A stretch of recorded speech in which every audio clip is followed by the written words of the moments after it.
Mon nom est Megan Carter. J'avais 24 ans. Le matin de mon anniversaire, je me suis réveillé dans une maison silencieuse et j'ai trouvé une note pliée sur le comptoir de la cuisine. Ni ballon ni voix ni odeur de café, personne ne criant « Joyeux anniversaire » depuis le couloir comme les familles normales le faisaient dans les films. Juste une enveloppe blanche appuyée contre une petite pochette cadeau, mon nom écrit dessus de la belle écriture de ma mère comme si elle avait programmé ma déception 3 jours à l'avance. Je ai ouvert la note en premier. Nous célébrerons quand nous reviendrons. Ne pas faire de cela une grande chose. Amour, maman et papa. Je l'ai lu 2 fois parce que mon cerveau refusait d'accepter la signification. De retour d'où? Ensuite j'ai ouvert la pochette cadeau et j'ai trouvé une bougie de 25 $ d'un magasin que je ne aimais même pas encore dans son emballage avec l'étiquette de liquidation. Je me tenais là pieds nus dans la cuisine tenant cette bougie comme une preuve. Pendant une stupide seconde j'ai pensé que c'était peut-être un coup monté. Peut-être qu'il se cachait quelque part. Peut-être que mes parents et mon frère aîné avaient planifié une grande surprise et que j'étais sur le point d'entendre des rires derrière la porte du garde-manger. Ensuite mon téléphone a vibré. Instagram. Mon frère avait publié une histoire. La vidéo s'est ouverte sur de l'eau turquoise, un balcon de complexe de luxe, ma mère riant avec des lunettes de soleil surdimensionnées, mon père levant un verre et mon frère souriant à la caméra comme s'il venait de gagner le monde. La légende disait le meilleur voyage d'anniversaire en famille de tous les temps. Voyage d'anniversaire en famille. Sauf que ce n'était pas mon voyage. C'était le mien, seulement de la manière la plus cruelle possible. Il m'avait laissé seul pour mon propre anniversaire et l'avait emmené à la côte comme si je ne existais pas. Je n'ai pas pleuré au début. J'ai juste fixé l'écran jusqu'à ce que mon reflet s'obscurcisse sur leur visage souriant.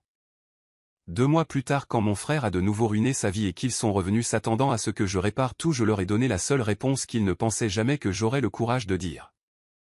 Mais avant que je ne vous dise quelle était cette réponse et ce qui s'est passé après que mon père a claqué sa main sur la table, dites-moi quelle heure il est pour vous en ce moment et d'où vous regardez. Je suis curieuse de voir jusqu'où cette histoire voyagera. J'aurais aimé pouvoir dire que cet anniversaire était la première fois que ma famille me faisait me sentir invisible. Mais cela aurait été le plus gentil mensonge que je aie jamais raconté. Mon frère Ethan avait toujours été le soleil dans notre maison et le reste d'entre nous était censé graviter autour de lui. Si Ethan réussissait un cours, mes parents commandaient des plats à emporter pour célébrer sa résilience.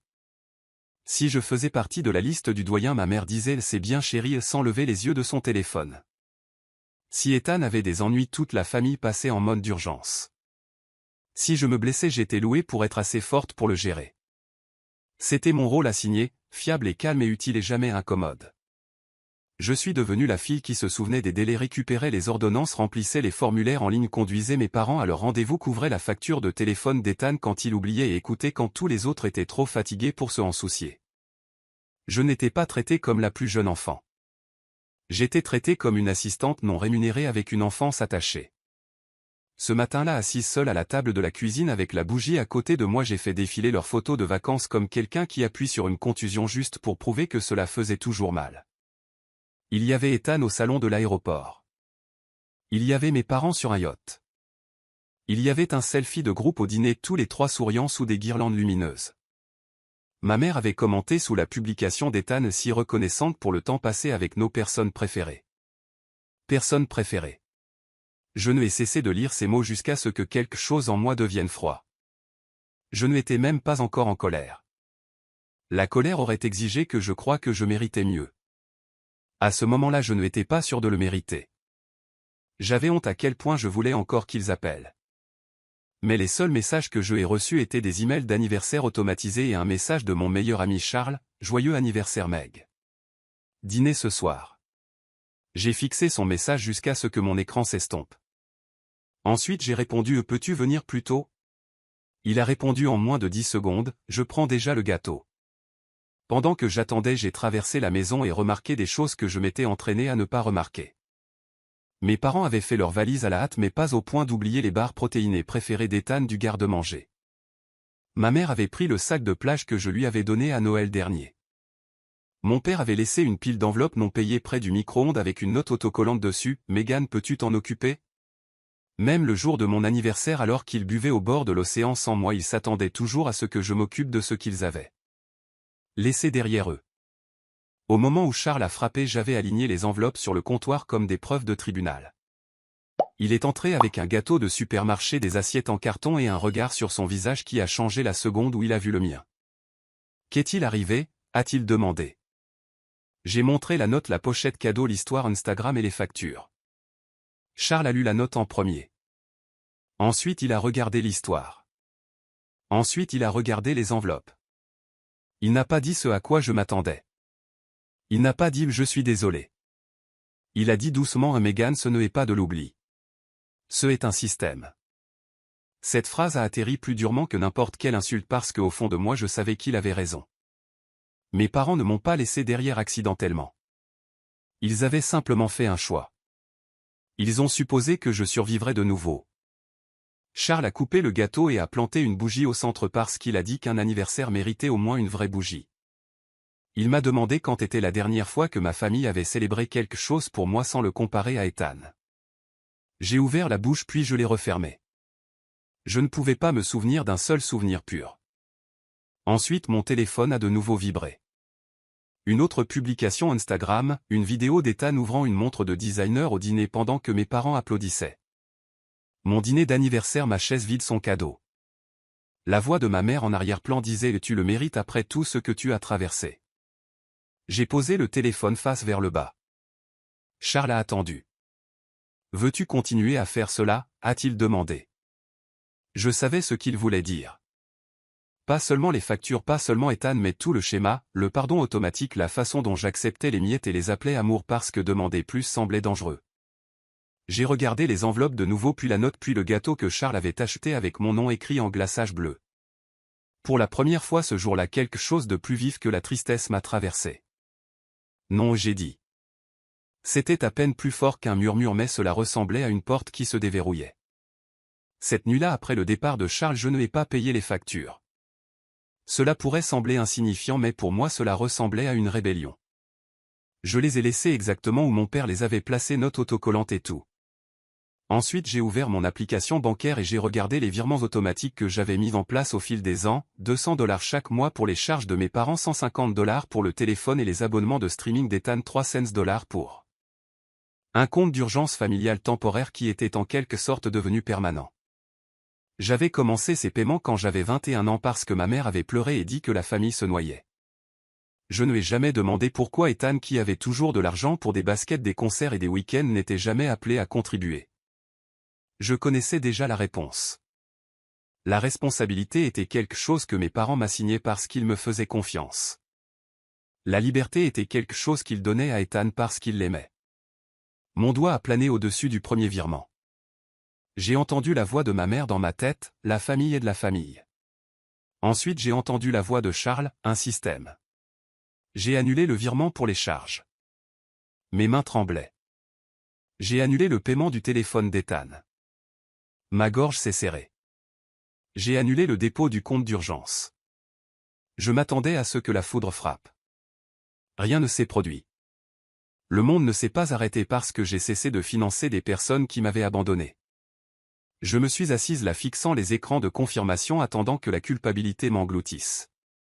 Mais un autre sentiment est venu en premier, le soulagement. Silencieux. Peu familier. Un soulagement presque effrayant. Le lendemain matin, ma mère a finalement envoyé un message. Pas joyeux anniversaire. Pas je suis désolé. Juste peux-tu t'assurer que la facture d'électricité est réglée avant le 15? Ton père a oublié. J'ai regardé le message pendant longtemps. Ensuite j'ai tapé « Non, je ne m'occuperai plus des factures de la maison ». Les 3 points sont apparus instantanément, ont disparu, sont apparus de nouveau. Ensuite est venue sa réponse « Mégane, ne pas commencer de drame. Nous essayons de profiter d'un voyage paisible ». C'était le moment où j'ai compris à quel point ils m'avaient profondément entraîné. Leur paix exigeait mon silence. Leurs vacances exigeaient mon travail. Leur confort exigeait ma disparition. Je n'ai pas répondu. Pendant 3 jours je les ai regardés continuer à publier, petit déjeuner à la plage, peignoir de spa, Ethan faisant du parachute ascensionnel. Mon père légendant une photo, rien de mieux que le temps en famille. Chaque publication égratignait quelque chose de vif, mais je me suis forcé à ne pas commenter, à ne pas appeler, à ne pas supplier d'être vu. Au lieu de cela je suis allé travailler. J'ai répondu aux appels de facturation. J'ai aidé les patients à démêler les réclamations d'assurance. J'ai fait mon travail avec un calme qui m'a surprise. Au déjeuner, j'ai recherché des cours de photographie parce que Charles m'avait rappelé qu'avant que ma vie ne devienne une liste d'obligations, j'aimais prendre des photos. J'avais l'habitude de remarquer la lumière et les reflets et les petits moments étranges sur les trottoirs. J'avais l'habitude d'avoir un point de vue. Cette semaine-là, je me suis inscrite à un atelier de photographie documentaire de week-end au centre d'art communautaire. Cela coûtait moins cher qu'un des dîners de villégiature d'Ethan et j'ai quand même hésité avant de le payer parce que dépenser de l'argent pour moi-même me semblait être du vol. Mais j'ai cliqué sur confirmer. Quand l'email d'inscription est arrivé, j'ai pleuré tranquillement dans la salle de bain de la salle de repos. Pas parce que j'étais triste mais parce que j'avais fait quelque chose que personne dans ma famille ne pourrait utiliser. Au cours des semaines suivantes, ma vie a changé d'une manière qui ne semblait pas dramatique de l'extérieur. J'ai cessé de répondre à chaque message familial dans les 30 secondes. J'ai cessé de m'excuser quand je ne avais rien fait de mal. J'ai cessé de vérifier les comptes d'Ethan pour m'assurer qu'il ne avait pas encore fait de découvert. J'ai laissé les avis de retard être des avis de retard. Mes parents sont revenus de vacances avec des épaules bronzées, des bracelets de complexe assortis et une valise pleine de cadeaux pour les amis d'Ethan. Mon cadeau était un aimant de réfrigérateur de l'aéroport. Ma mère me l'a tendu comme une offrande de paix. Nous t'aurions apporté quelque chose de plus joli, a-t-elle dit, mais tu as rendu les choses inconfortables en refusant d'aider avec les factures. J'ai tenu l'aimant dans ma paume. Il disait, j'aurais aimé que tu sois ici. J'ai presque ri. Non, j'ai dit en le plaçant sur le comptoir. Vous ne l'avez pas fait. Mon père a froncé les sourcils. Ne pas être irrespectueuse. Ce mot encore. Irrespectueuse. Dans ma maison, l'irrespect signifiait remarquer la vérité à voix haute. Ethan est entré derrière eux portant la montre de designer de la vidéo faisant défiler son téléphone. Il n'a pas mentionné mon anniversaire. Il n'a pas mentionné le voyage. Il a juste dit, Meg, as-tu annulé quelque chose? Ma facture de téléphone a rebondi. Ma mère m'a jeté un regard comme si j'avais embarrassé la famille en ne continuant pas un devoir secret pour lequel personne ne m'avait remercié. J'ai dit oui. J'ai annulé mon paiement. Ethan a cligné des yeux. Pourquoi? Parce que ce est ton téléphone. Il a ri une fois comme si j'avais fait une blague qu'il ne comprenait pas. D'accord, mais tu la paies toujours. Plus maintenant. Mon père a posé sa valise lourdement. Megan, ce n'est pas le moment pour une de tes déclarations émotionnelles. Cette ancienne version de moi aurait reculé immédiatement. Elle aurait présenté ses excuses, payé la facture et passé le reste de la nuit à se haïr. Mais la nouvelle version de moi était encore petite, encore tremblante, encore en train d'apprendre à se tenir debout. Elle est restée. Ce n'est pas émotionnel, j'ai dit. Ce est financier. La bouche de ma mère s'est serrée. Nous en parlerons quand tu seras plus calme. Je suis calme maintenant. Le silence s'est répandu dans la cuisine.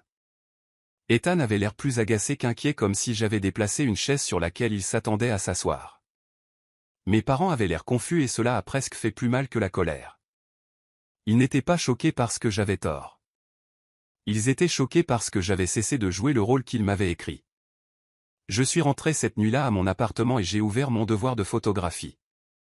La consigne était simple, documenter une absence. J'ai fixé ces mots pendant longtemps. Ensuite, j'ai su exactement ce que j'allais photographier. Pour mon premier projet de photographie, j'ai pris des photos de ce que ma famille avait laissé derrière elle. Pas leur visage, pas de documents privés, rien de cruel ni d'illégal, juste des objets. La note d'anniversaire sur le comptoir de ma cuisine. L'étiquette de liquidation sur la bougie. L'enveloppe impayée empilée à côté d'un aimant de complexe de luxe. La chaise vide à notre ancienne table de salle à manger où j'avais l'habitude de m'asseoir pendant que tout le monde parlait par-dessus moi. La boîte de montre de designer d'Ethan à côté d'un dernier avis pour son assurance automobile. L'aimant j'aurais aimé que tu sois ici de ma mère placé sous la capture d'écran Instagram que j'ai imprimée seulement pour moi-même. Le projet s'appelait Preuve d'absence. Je n'avais pas l'intention de montrer cela à quiconque en dehors de ma classe. Honnêtement, j'ai failli supprimer tout le dossier 3 fois. Cela semblait trop honnête, trop exposé. Mais quand le jour de la critique est arrivé, mon instructrice s'est tenue devant mes tirages pendant longtemps silencieuse. Ensuite elle a dit, il ne s'agit pas d'être oublié. Il s'agit d'être utilisé et effacé en même temps. Et dû baisser les yeux parce que j'avais peur que toute la classe ne voie mon visage s'effondrer. D'autres étudiants ont commencé à parler des photos. Ils ont remarqué des choses que je n'avais même pas réalisé avoir capturées, la façon dont les factures semblaient plus lourdes que le cadeau, la façon dont les notes semblaient polies mais froides, la façon dont la chaise vide ressemblait à une personne. Pour la première fois, des étrangers ont compris ma vie sans que je ne la défende. Mon instructrice m'a encouragé à soumettre la série à une petite exposition locale pour artistes émergents. J'ai presque dit non. Ensuite j'ai pensé au message de ma mère, ne pas commencer de drame. Le drame, j'ai réalisé, était ce que les gens appelaient la vérité quand cela les mettait mal à l'aise. Alors je l'ai soumis sous mon nom complet. Des semaines se sont écoulées. Ma famille ne savait pas pour le projet. Ils étaient trop occupés avec le dernier désastre d'Ethan. Il avait perdu son emploi chez un concessionnaire de voitures de luxe après avoir emprunté un acompte client pour couvrir une dette personnelle. Ce est ainsi que ma mère l'a décrit au début, emprunté. Plus tard, quand l'histoire a fui par l'intermédiaire d'un cousin, j'ai appris qu'il avait pris de l'argent qu'il n'avait aucun droit de toucher, avait essayé de le remplacer avant que quiconque ne le remarque, avait échoué puis avait pleuré auprès de mes parents que son manager l'avait piégé. Mes parents sont passés en mode de sauvetage complet. Mon père a appelé un vieil ami qui connaissait quelqu'un dans les services juridiques. Ma mère a demandé conseil à des proches tout en omettant soigneusement la partie où Ethan avait fait un choix. Ensuite les appels ont commencé à venir vers moi. Au début je les ai ignorés. Ensuite sont venus les messages, Megan répond à ton téléphone. Ce est sérieux. Ton frère a peur. Nous avons besoin que tu nous aides à organiser les papiers. Tu es doué pour ces choses. Pas une seule fois personne ne a demandé comment j'allais. Pas une seule fois personne ne a mentionné que 2 mois plus tôt il m'avait abandonné le jour de mon anniversaire et m'avait dit de ne pas en faire une grande affaire. J'ai finalement répondu quand mon père a appelé depuis le téléphone de ma mère. Probablement parce qu'il savait que je ne décrocherais pas le sien. Megan, a-t-il dit, omettant le bonjour. Nous avons besoin que tu viennes ce soir. La situation d'Ethan est compliquée et tu es meilleur avec les dossiers. Nous avons besoin de relever de chronologie, peut-être une lettre à son employeur. Tu peux faire en sorte que cela ait l'air professionnel. Je me suis assise sur mon lit, appareil photo à côté de moi, l'écoutant m'assigner une autre urgence comme s'il me donnait une tâche. Ethan a-t-il pris l'argent? J'ai demandé. Mon père a inspiré brusquement. Ce n'est pas le point. Cela ressemble au point. Il a fait une erreur. Alors il doit y faire face. M. Amer a pris le téléphone. Comment peux-tu être si froide? Il est ton frère. C'était ça. La phrase familiale, celle qu'ils utilisaient comme une clé pour déverrouiller ma culpabilité. J'ai fermé les yeux. Je me suis imaginé à 21 ans envoyant de l'argent que je ne pouvais pas épargner. À 22 ans ramenant Ethan à la maison après qu'il se soit saoulé à une fête et mes parents m'ont supplié de ne pas le dire à personne. À 23 ans réécrivant son CV pendant qu'il jouait à des jeux vidéo dans la pièce voisine. À 24 ans me réveillant seul le jour de mon anniversaire pendant qu'il ouvrait une montre sous les lumières du complexe. Je ne suis pas froide, j'ai dit. Je ai fini. Ma mère est devenue silencieuse. Mon père a dit et fini avec quoi? D'être l'équipe de nettoyage pour des gens qui ne me sauvent même pas une place. Il a commencé à élever la voix mais j'ai raccroché avant que l'ancienne peur ne puisse revenir. Cette nuit-là j'ai reçu 26 appels manqués. Le lendemain matin Ethan m'a envoyé un message directement pour la première fois en semaine, je sais que tu es en colère à propos de la chose d'anniversaire mais CEMAVIE. J'ai fixé ces lettres capitales. Mon anniversaire avait été une chose. Ses conséquences étaient la vie. J'ai répondu alors traite ta vie comme si elle t'appartenait. Il a répondu tu en profites, ne est-ce pas? Je ne l'ai pas répondu parce que la vérité était compliquée. Je ne appréciais pas sa douleur. J'appréciais pour la première fois de ne pas m'abandonner pour l'arrêter. La confrontation a eu lieu un jeudi soir 2 jours avant mon exposition de photographie. Mes parents se sont présentés à mon appartement sans avertissement avec Ethan debout derrière eux en sweat à capuche, son visage pâle et furieux. J'ai ouvert la porte seulement parce qu'il frappait assez fort pour que mes voisins entendent. Ma mère m'a dépassé en premier, déjà en pleurs. Mon père a suivi portant un dossier rempli de papiers.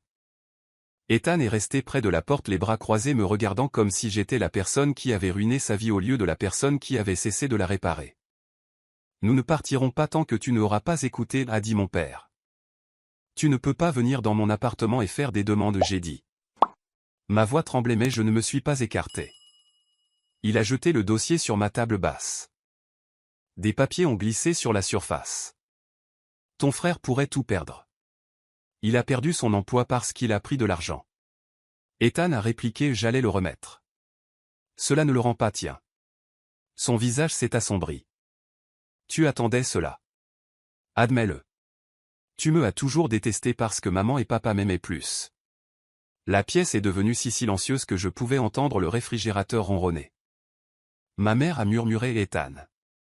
Mais elle ne l'a pas nié. C'était la partie qui m'a presque brisé, pas sa cruauté, son silence. J'ai regardé tous les trois et j'ai soudain vu la structure familiale avec une clarté terrifiante. Ethan avait été élevé à croire que l'amour signifiait le sauvetage. J'avais été élevé à croire que l'amour signifiait le sacrifice. Et mes parents avaient appelé cela l'équilibre. Mon père a pointé le dossier. Tu connais la facturation médicale. Tu connais les papiers. Tu sais comment rédiger des appels et organiser les dossiers. Juste aide-nous à faire en sorte que cela ait l'air moins intentionnel. J'ai presque ri de choc. Vous voulez que je l'aide à mentir? Ne pas déformer mes mots. A-t-il aboyé? Je te demande de protéger ton frère. De la vérité. Ma mère a commencé à pleurer plus fort. Megan, s'il te plaît. Nous avons fait des erreurs. Peut-être que nous n'aurions pas dû partir en ce voyage sans toi, mais tu dois comprendre qu'Ethan était dans un endroit si sombre et nous pensions que les vacances l'aideraient. Le jour de mon anniversaire, nous allions célébrer plus tard avec une bougie de liquidation. Elle a tressailli. La mâchoire de mon père s'est serrée. Ce est exactement ton problème. Tu comptes les points. Cette phrase m'a fait quelque chose. Elle a brûlé la dernière excuse douce que je leur avais gardée. Non, j'ai dit. Je garde les reçus parce que personne ne croyait le compte. Je suis allé à mon bureau et j'ai ouvert le tiroir où je gardais une petite enveloppe de captures d'écran imprimées et de notes. Pas pour les attaquer, pas pour les faire chanter, mais pour moi-même. Preuve que je n'étais pas folle.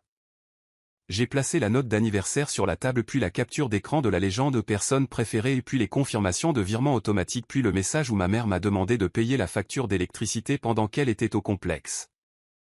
Ma mère a fixé les papiers comme s'ils étaient écrits dans une autre langue. Le visage de mon père a rougi. Qu'est-ce que c'est? Une chronologie, pourquoi? Pour moi.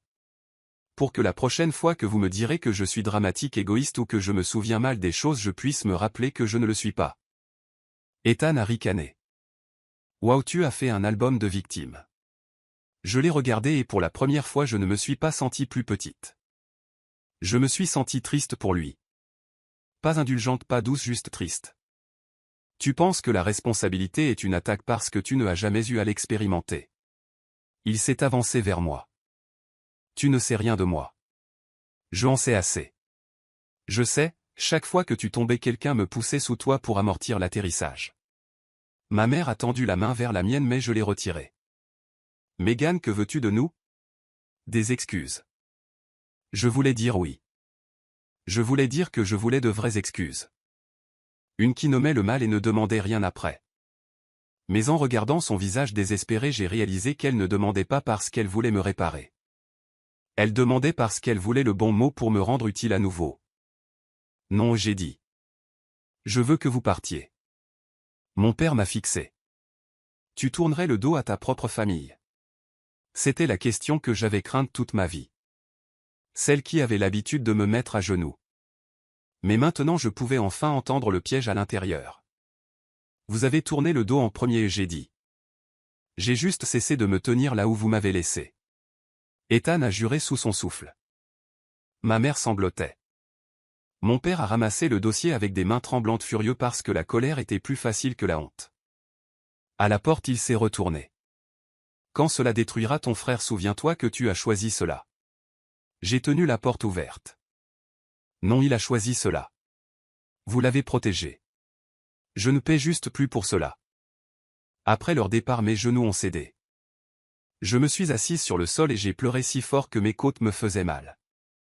Pas parce que je le regrettais, mais parce que briser un schéma ressemble toujours à briser ses propres os quand ce schéma est tout ce que l'on a toujours connu. 2 jours plus tard, je me tenais dans une petite galerie avec mes photographies sur le mur, mes mains tremblantes autour d'un gobelet en papier d'eau. Preuve d'absence avait été placée près du centre de l'exposition. Je m'attendais à ce que les gens passent rapidement devant, peut-être jettent un coup d'œil à la note d'anniversaire, peut-être pensent que c'était trop personnel ou trop calme. Au lieu de cela, ils se sont arrêtés. Ils ont lu. Ils ont regardé. Certains sont restés plus longtemps que je ne pouvais supporter. Une femme en manteau bleu marine est restée devant la photographie de la chaise vide pendant près de 5 minutes, puis s'est tournée vers moi et a dit « Je connais cette chaise ». Je n'ai pas demandé ce qu'elle voulait dire. Je comprenais déjà. L'absence a un langage et plus de gens le parlent que nous ne pensons. Charles est venu et s'est tenu à côté de moi, fier et protecteur, sans essayer de s'emparer du moment. Mon instructrice m'a présenté à une éditrice locale qui dirigeait un magazine d'art communautaire. Elle a demandé si je serais disposé à parler de la série pour un petit article sur le travail émotionnel dans les familles. Mon premier instinct a été de dire non. La vie privée avait toujours été mon bouclier, mais le silence avait aussi été ma cage. J'ai accepté à une condition, je parlerai de mon expérience sans nommer ma famille au-delà de ce qui était déjà dans mon propre nom. L'article a été mis en ligne une semaine plus tard. Il n'a pas été viral à la manière d'Internet, mais dans notre ville il a voyagé assez vite. Les gens l'ont partagé avec des légendes comme « Cela a frappé fort » et certaines filles sont traitées comme des parents de secours. Ma famille l'a vu à midi. Ma mère a appelé en premier. Je n'ai pas répondu. Mon père a envoyé un message « Tu nous as humiliés publiquement ». J'ai répondu « J'ai dit la vérité sur ma propre vie ». Il a répondu « Les gens savent que ce est nous ». J'ai tapé « Alors peut-être demander pourquoi ils reconnaissent le comportement ». Il n'a pas répondu. Cette même semaine, la situation d'Ethan a empiré. Son ancien employeur a refusé d'abandonner discrètement l'affaire à moins qu'il ne rembourse l'argent manquant et ne signe un accord admettant une faute. Mes parents avaient déjà épuisé leurs économies à cause des vacances, de la consultation de l'avocat et des dettes impayées d'Ethan. Pendant des années, ils avaient supposé que je serais la réserve cachée. Mais la réserve était partie non pas parce que je n'avais pas d'argent, mais parce que j'avais finalement décidé que mes économies n'étaient pas un extincteur familial. Ma mère est venue sur mon lieu de travail pendant le déjeuner un après-midi pluvieux. Elle semblait plus petite que d'habitude, sans maquillage, ses cheveux rentrés sous une capuche. Pendant une seconde douloureuse, j'ai vu la mère que j'avais toujours voulu protéger. Ensuite, elle a ouvert la bouche. « Megan, j'ai besoin que tu contractes un prêt. » Je l'ai fixé. « Non. » Elle a cligné des yeux comme si je l'avais giflée. « Tu n'as même pas demandé combien. » Parce que la réponse ne dépend pas du montant. Elle a regardé autour du parking, embarrassée par mon calme. « Ton frère pourrait avoir un casier judiciaire. Alors il a besoin de conseils juridiques, d'un plan de remboursement et d'un emploi, pas de mon crédit. Il ne peut pas gérer cela en ce moment. Alors il a besoin d'apprendre. » Son visage s'est tordu. « Tu as l'air si dur. » Non maman. Je sonne comme quelqu'un qui comprend enfin les taux d'intérêt. Elle a commencé à pleurer, mais cette fois ses larmes ne m'ont pas ému de la même manière. Je m'en souciais. C'était la vérité gênante. Je m'en souciais toujours, mais s'en soucier ne signifiait plus lui tendre une arme et appeler cela de l'amour. « Sais-tu ce que les gens disent à cause de tes photos ?» a-t-elle murmuré. « Ils pensent que nous étions cruels. » Je l'ai regardé, la pluie tapant contre le capot de ma voiture. « L'étiez-vous » Elle n'a pas répondu. Ce silence était plus fort que n'importe quelle confession. Elle est partie sans le prêt. Ce soir-là, Ethan s'est présenté seul. Il n'a pas frappé comme mes parents. Il s'est tenu devant mon immeuble et a envoyé un message « Pouvons-nous parler ?» Juste nous. J'ai presque ignoré cela. Ensuite je suis descendu, pas parce que je lui devais un sauvetage, mais parce que je voulais savoir s'il y avait quelque chose de réel sous l'arrogance. Il avait l'air épuisé. Pour une fois, il n'y avait pas de performance, pas de sourire narquois, pas d'éclat de garçon en or. « J'ai vu les photos » a-t-il dit. « D'accord. » Celle de la chaise vide m'a bouleversé. J'ai attendu. Il s'est frotté le visage. Je ne savais pas que c'était si grave. L'ancienne moi l'aurait réconforté immédiatement. La nouvelle moi est restée silencieuse assez longtemps pour que l'inconfort fasse son travail. Je veux dire, je savais qu'il me favorisait, a-t-il admis. J'aimais cela. J'ai agi comme si je ne remarquais pas, parce que remarquer signifierait que je devais abandonner quelque chose. C'était la première chose honnête qu'il m'avait dite depuis des années. Cela n'a rien effacé mais cela comptait. Je ne paie pas ta dette, j'ai dit. Je sais. Je n'appelle pas ton employeur. Je sais. Je ne répare pas cela. Ses yeux étaient humides mais il a hoché la tête. Je sais. Nous nous tenions là sous les lumières de l'appartement pendant que la pluie assombrissait le trottoir. Il avait l'air plus jeune que 27 ans à ce moment-là, comme un enfant réalisant enfin que le sol n'avait jamais été solide.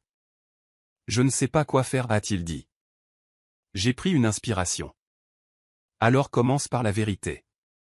Admets ce que tu as fait. Demande un plan de paiement. Obtiens n'importe quel emploi qui t'embauchera. Va en consultation si tu le peux. Cesse de laisser maman et papa transformer les conséquences en urgence. Continue. Il a laissé échapper un petit rire amer. Tu fais en sorte que cela paraisse simple. Ce n'est pas simple. C'est juste le tien. Il m'a regardé longtemps. Me détestes-tu? J'aurais pu dire oui et peut-être une partie de moi l'aurait pensé mais la haine me semblait trop lourde à porter pour quelqu'un que je ne étais plus prête à tenir. Non, j'ai dit. Mais je ne te fais pas confiance et je ne veux plus que ma vie soit construite autour de tes erreurs. Il a hoché la tête lentement comme si chaque mot lui coûtait quelque chose.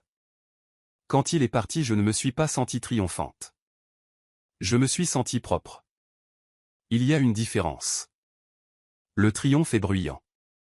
La liberté du moins au début est silencieuse. La vraie vengeance n'était pas que ma famille souffre. Ce n'était pas Ethan signant l'accord de remboursement. Ce n'était pas mes parents vendant la montre de vacances pour couvrir une partie de sa dette. Ce n'était pas mon père annulant son adhésion au club de golf après des années à me dire que le sacrifice était une construction de caractère. Ce n'était même pas ma mère assise en face de moi 3 semaines plus tard dans un café fixant son thé intouché disant finalement je suis désolé que nous t'ayons laissé le jour de ton anniversaire sans ajouter de demande après cela. La vraie vengeance était que je n'avais plus besoin de leur reconnaissance pour prouver que j'avais été blessé. Pendant des années j'avais pensé que la justice ressemblerait à une scène dramatique, des voix élevées, des larmes, quelqu'un suppliant quelqu'un admettant que j'avais eu raison depuis le début. Mais la justice est venue plus silencieusement que cela. Elle est venue quand j'ai payé mon propre loyer et n'ai pas envoyé l'argent restant à Ethan. Elle est venue quand j'ai acheté un meilleur appareil photo au lieu de couvrir la facture en retard de mes parents. Elle est venue quand j'ai laissé mon téléphone sonner pendant une urgence familiale qui n'était pas vraiment la mienne. Elle est venue quand j'ai regardé les excuses de ma mère et ne me suis pas précipité pour la faire se sentir mieux. Au café, elle a pleuré. Pas bruyamment, pas théâtralement, juste silencieusement avec ses mains repliées autour de la tasse. Je pensais que tu étais plus forte, a-t-elle dit. J'ai presque souri parce que cette phrase contenait toute la tragédie. Je l'étais et je lui ai dit ce et pourquoi tout le monde continuait de me mettre du poids. Elle a hoché la tête mais je ne savais pas si elle comprenait pleinement. Peut-être qu'elle ne le ferait jamais. Les excuses de mon père sont venues plus tard dans un email qui ressemblait d'abord à un mémo d'affaires, rigide et maladroit. Il a écrit qu'il avait confondu ma fiabilité avec le consentement. Cette phrase est restée avec moi. Ce n'était pas de la poésie mais c'était le plus proche qu'il ait jamais été de nommer la vérité. Je ne lui ai pas pardonné immédiatement. Je ne suis pas retourné dans le rôle familial. Je n'ai pas commencé à assister à tous les dîners ni à répondre à tous les appels. J'ai dit à mes 2 parents que s'ils voulaient une relation avec moi, elle devrait être construite sans argent, sans culpabilité ou sans Ethan comme centre de chaque conversation. Ma mère avait l'air blessée par cela. Mon père avait l'air mal à l'aise. Ethan avait l'air étonnamment soulagé. Il a d'abord trouvé un emploi en entrepôt puis a commencé des quarts de week-end dans un magasin de pièces automobiles. Ce n'était pas glamour. Il détestait cela. Il se plaignait. Mais il a payé lui-même le premier versement de sa dette. Et quand ma mère a essayé de m'appeler pour dire à quel point c'était difficile pour lui, je l'ai arrêté. Dis-lui que tu es fier de son effort, j'ai dit. Ne pas me demander de l'adoucir. Ma série de photographies a continué de croître. L'article du magazine a mené à un petit projet rémunéré documentant les soignants et les travailleurs invisibles de notre communauté. Ensuite un autre puis une demande de parler au centre d'art sur la narration à travers des objets personnels. Je travaillais toujours mon emploi de facturation mais maintenant ma vie avait une deuxième pièce à l'intérieur. Une où je n'étais pas utile parce que je sauvais des gens mais parce que je voyais les choses clairement. Le jour de mon 25e anniversaire je me suis réveillé tôt et j'ai préparé mon propre café. Il n'y avait pas de notes pliées, pas de bougies de liquidation, pas de maison vide attendant de m'humilier. Charles est venu avec le petit déjeuner et un gâteau ridicule en forme d'appareil photo. Plus tard ce jour-là, Ethan a envoyé un message joyeux anniversaire. Pas d'excuses. J'espère que ce est une bonne journée. J'ai fixé le message pendant un moment puis j'ai répondu merci. Rien de plus. Mes parents ont demandé s'ils pouvaient m'emmener dîner ce soir-là. J'ai dit non, mais j'ai offert un déjeuner la semaine suivante. Pas parce que je voulais les punir pour toujours, mais parce que j'avais des plans ce soir-là avec des gens qui me choisissaient sans avoir besoin d'une crise d'abord. C'était la limite qu'ils devaient apprendre.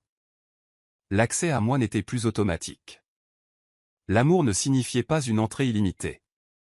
La famille ne signifiait pas la reddition. Au dîner avec mes amis, j'ai regardé autour de la table et j'ai ressenti quelque chose que je n'avais pas ressenti depuis des années, l'aisance. Personne ne m'a demandé de réparer une facture. Personne ne m'a comparé à Ethan. Personne ne m'a donné de responsabilité déguisée en affection. Nous avons ri jusqu'à ce que les lumières du restaurant s'estompent. Quand le serveur a apporté le gâteau, tout le monde a chanté trop fort, faux, complètement sans honte. J'aurais dû me sentir embarrassé. Au lieu de cela, je me suis laissé célébrer. Cela semble simple, mais pour quelqu'un comme moi, c'était une révolution. Plus tard cette nuit-là, j'ai publié une photo du dîner. Juste moi souriante avec du glaçage sur ma fourchette entourée de personnes dont je n'avais pas besoin de recadrer les visages pour cacher la vérité. La légende disait de présente. Ma mère l'a aimé en quelques minutes. Ethan l'a aimé 1 heure plus tard. Mon père n'aimait pas les publications, mais il a envoyé un message: cela ressemble à une bonne nuit. Je n'ai pas eu besoin de transformer cela en preuve de guérison. Je n'ai pas eu besoin de l'analyser jusqu'à ce que cela devienne espoir ou déception. J'ai posé le téléphone et je suis retourné à ma vie parce que c'était la réponse qu'ils n'attendaient jamais de moi quand ils sont revenus en exigeant de l'aide. Pas de cri, pas de vengeance de la manière dont ils pouvaient m'accuser d'être cruel. Juste un mot: non. Non au prêt. Non au mensonge. Non au nettoyage. Non à être laissé derrière et toujours attendu pour ramener tout le monde à la maison. Et oui à moi-même. Oui à la femme qui avait attendu sous toute cette obéissance. Oui à l'anniversaire que je méritais. Oui à un avenir où je pouvais aimer les gens sans disparaître pour eux.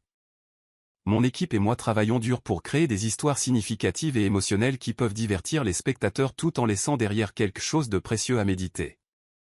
Cette histoire est complètement fictive et faite uniquement à des fins de narration éducative et de divertissement. Nous espérons que chaque vidéo pourra rappeler aux spectateurs le respect de soi, la force émotionnelle et l'importance de choisir la paix après la trahison.